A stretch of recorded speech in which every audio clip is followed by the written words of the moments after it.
شامی صاحب، آج تو آپ نے بھی فرما دیا اپنے کالم میں کہ سر توڑنے کی سر توڑ کوشش ہو رہی ہے،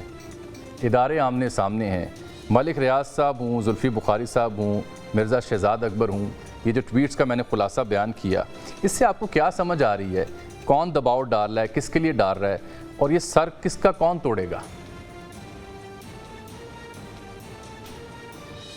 جامی صاحب، وہ جو شاعر نے کہا ہے نا کہ میں استاد اور تم بھی ایک استاد، اللہ اکبر۔ تو آپ کی استادی بھی ماشاءاللہ مسلم ہے۔ اچھا، اللہ اکبر۔ دیکھیں، دریا کو اپنی موج کی طغیانیوں سے کام، کشتی کسی کی پار ہو یا درمیان رہے، تو پاکستان کا جو پولیٹیکل پروسیس ہے وہ اسی طرح سے چلتا ہے، کبھی رکتا ہے، کبھی تھمتا ہے، کبھی بپھرتا ہے، کبھی چڑھتا ہے، کبھی اترتا ہے۔ تو آپ دیکھیں، یہ سارے تجربے ہم گزشتہ کئی سال سے کرتے چلے آ رہے ہیں۔ مقدمے درج ہوتے ہیں، حکومتیں ختم ہوتی ہیں، لوگ گرفتار ہوتے ہیں، اور پھر اس کے بعد کچھ عرصہ گزرتا ہے تو پھر منظر تبدیل ہونا شروع ہو جاتا ہے۔ تو آپ دیکھیں نواز شریف صاحب جو ہیں وہ کیسے زیر و بم سے گزرے ہیں۔ خود آصف علی زرداری صاحب کم و بیش 10-11 سال تو جیل میں رہے نا، بالکل رہے، اور اسی ملک میں رہے، اور پھر مقدمات انہوں نے ایک ایک کر کے ختم ہوئے، تو ایوان صدر میں پناہ لے لی، تو کچھ رک گئے معاملات، اور اب نواز شریف صاحب جو ہیں وہ یعنی اقتدار سے نکالے گئے، پہلے تو فوج کے ذریعے نکالے گئے، پرویز مشرف صاحب نے ان کو نکالا، ان پہ مقدمہ ہو گیا ہائی جیکنگ کا،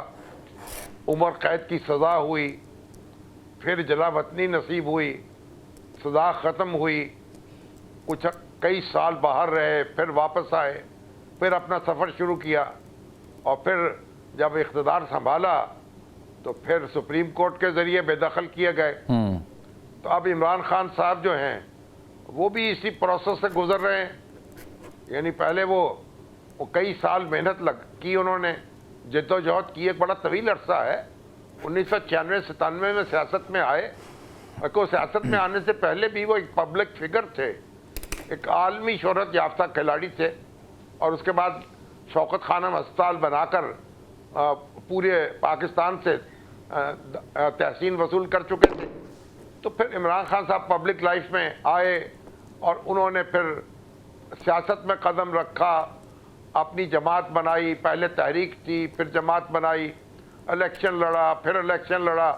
اور کئی سال کی جد و جہد کے بعد بالآخر اقتدار ان کے پاس آیا، اور ان کے اقتدار میں پھر ان کے مخالفین کے ساتھ وہی کچھ ہوتا رہا جو حزب اختلاف کے لیڈروں بالکل ٹھیک بات ہے۔ تو اب عمران خان صاحب جو ہیں وہ اس کو بھگت رہے ہیں، وہ اپوزیشن میں ہیں، تو اب انہوں نے جو آپ دیکھیں نا، ہم تاریخ پہ نظر ڈال لیں، گزشتہ 4-5 سال کے واقعات کو سامنے رکھ لیں، تو اب جو تحریک انصاف کے جتنے لوگ مجھ سے ملتے ہیں، اور خود عمران صاحب کے بارے میں بھی جو خبر ملتی ہے یا ان کے خیالات کے بارے میں کچھ پتہ چلتا ہے، تو سب یہ کہتے ہیں کہ ہم نے اسمبلیوں سے استعفیٰ دے کر غلطی کی، بالکل ٹھیک ہے، کہتے ہیں، اور پنجاب اور کے پی کے کی حکومتیں توڑ کر غلطی کی، اور اس وقت ان کے وکلاء نے ان کو کہا تھا کہ انتخابات تو ہر قیمت پر ہوں گے، مقررہ وقت پہ ہوں گے، 90 دن میں ہوں گے یا 120 دن میں ہوں گے، اور یہ ٹالے نہیں ٹلیں گے۔ لیکن پھر اس کے بعد آپ نے دیکھا کہ کیا ہوا، جو نگران حکومت کتنی اس نے نگام، اس سے پہلے پھر پی ڈی ایم کی حکومت قائم ہوئی، صوبوں میں انتخابات نہ ہو سکے، خان صاحب کو سڑکوں سے نکلنا پڑا، سڑکوں پہ نکلنا پڑا، اور پھر وہ الجھ گئے، وہاں الجھ گئے جہاں الجھنا نہیں چاہیے تھا۔ وہ بفرے ہوئے ہجوم جو ہیں انہوں نے غصہ نکال لیا ہماری فوجی تنصیبات پر، قومی اداروں پر، اور اس سے معاملات مزید الجھاؤ پیدا ہو گیا۔ اب مقدمے پہ مقدمہ ہے، پیشیوں پہ پیشیاں ہیں، گرفتاریوں پہ گرفتاریاں ہیں، لیکن بہرحال ایک سسٹم کے اندر